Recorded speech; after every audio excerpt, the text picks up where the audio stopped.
L'assurance loyer impayé décodée pour les propriétaires. Bonjour, je m'appelle Pierre et si vous êtes comme moi un investisseur immobilier, je vais vous aider à décoder toutes les petites lignes concernant les contrats d'assurance loyer impayé et aussi quelques conseils pour évaluer s'il est intéressant d'en souscrire une ou non. Pour commencer, on va aborder le principe de l'assurance loyer impayé. C'est une assurance pour couvrir votre risque contre le non-paiement des loyers. En gros, si votre locataire ne paie plus ses loyers, vous pouvez vous retourner auprès de votre assureur pour qu'il prenne financièrement le relais, sous réserve de nombreux critères établis dans le contrat et qui sont quand même malheureusement souvent à l'avantage de l'assureur. Ainsi, les 7 éléments à vérifier sur votre contrat sont: petit 1, le plafond et la couverture. Lorsque vous allez souscrire à une assurance loyer impayé, la première chose à analyser sera le plafond, c'est-à-dire le montant maximum des loyers impayés cumulés, qui pourront vous être remboursés, mais également la couverture, c'est-à-dire le nombre de mois maximum. Nous allons prendre un exemple concret.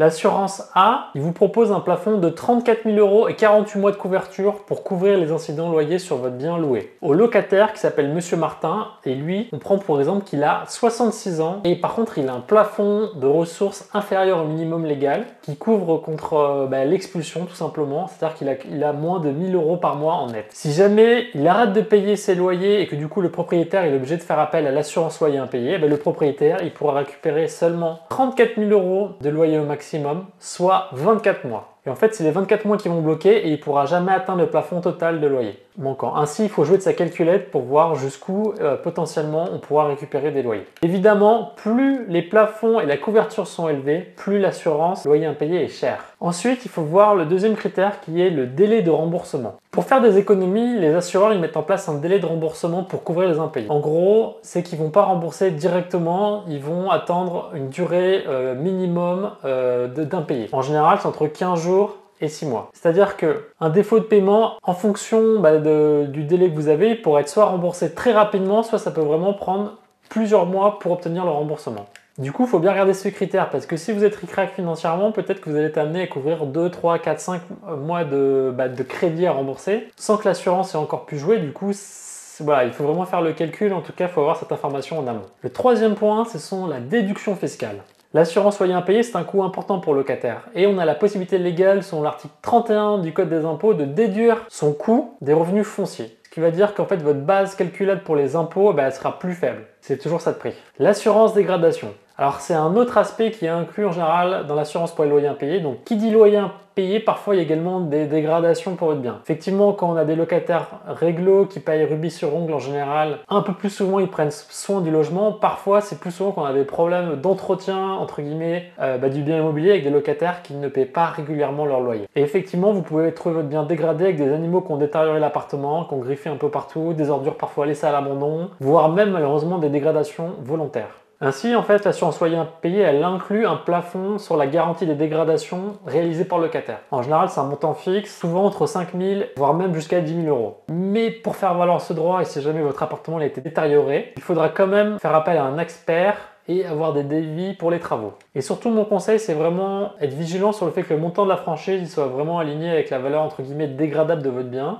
Et aussi, il y a des types de dégâts qui peuvent être exclus. Par exemple, un dégât des eaux, il peut être exclu de cette assurance. Autre point très important dans l'assurance loyer impayé, c'est la protection juridique. Si jamais vous avez un loyer impayé, malheureusement, vous allez chercher à faire partir le locataire. Sachant que pour cela, vous allez devoir faire appel à un huissier pour réclamer les loyers, puis vous allez devoir aller au tribunal d'instance avec un avocat pour demander la résiliation du bail et demander réparation.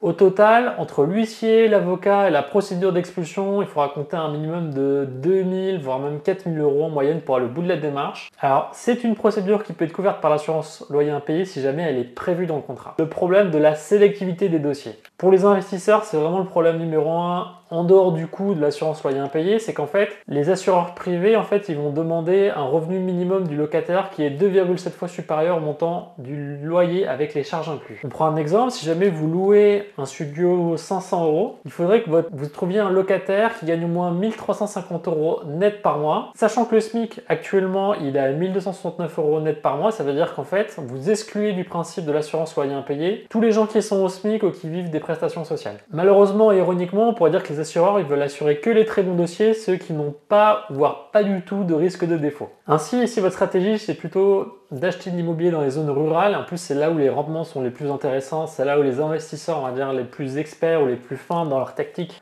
vont. Malheureusement, ils ne pourront pas du coup recourir à une assurance loyer impayé. Leur seule alternative, ce sera la garantie Visal, mais il y a énormément de critères qui sont restrictifs. Et enfin, dernier point, si justement vous voulez aller vers la garantie Visal, on va voir qu'il y a quand même pas mal de limites à cette possibilité. Alors la garantie Visal, qu'est-ce que c'est? C'est un dispositif gouvernemental qui se veut comme une alternative à la caution, mais il y a énormément de restrictions. Par exemple, il y a une limite sur le montant maximal du loyer, il y a aussi un salaire maximum pour le locataire. En gros, avant 30 ans, l'éligibilité des locataires est assez large, mais au-delà, c'est un peu plus compliqué et c'est seulement les nouveaux salariés avec moins de 6 mois d'ancienneté qui peuvent être éligibles et ça exclut encore pas mal de cas d'usage. Aussi, cette garantie, elle est sur 36 mois de loi de loyer impayé maximum. Par contre, c'est vrai qu'elle a le mérite d'être gratuite et ça, c'est quand même un avantage conséquent. Enfin, il existe aussi une autre forme d'assurance, c'est l'assurance contre les vacances locatives. En gros, si vous avez un battement entre deux locataires, elle va vous payer le delta du loyer restant entre les deux. Par contre, elle est très chère, ça correspond en général à 1 mois de loyer annuel. Et à titre personnel, je ne la recommanderais pas, sauf si vous constatez une rotation très élevée de vos locataires. Pour terminer, mon conseil final.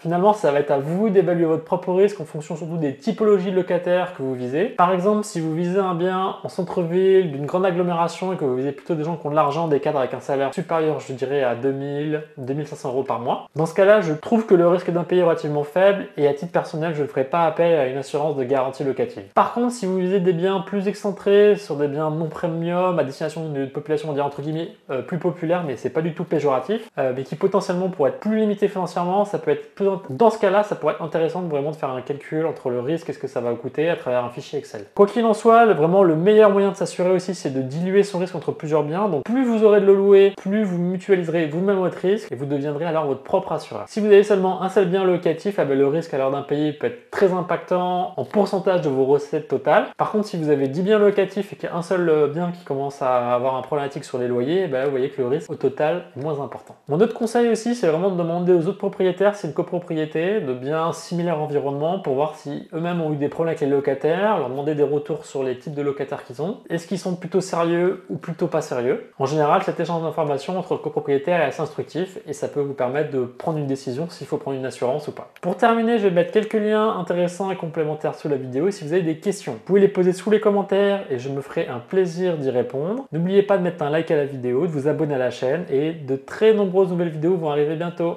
Au revoir et bon courage!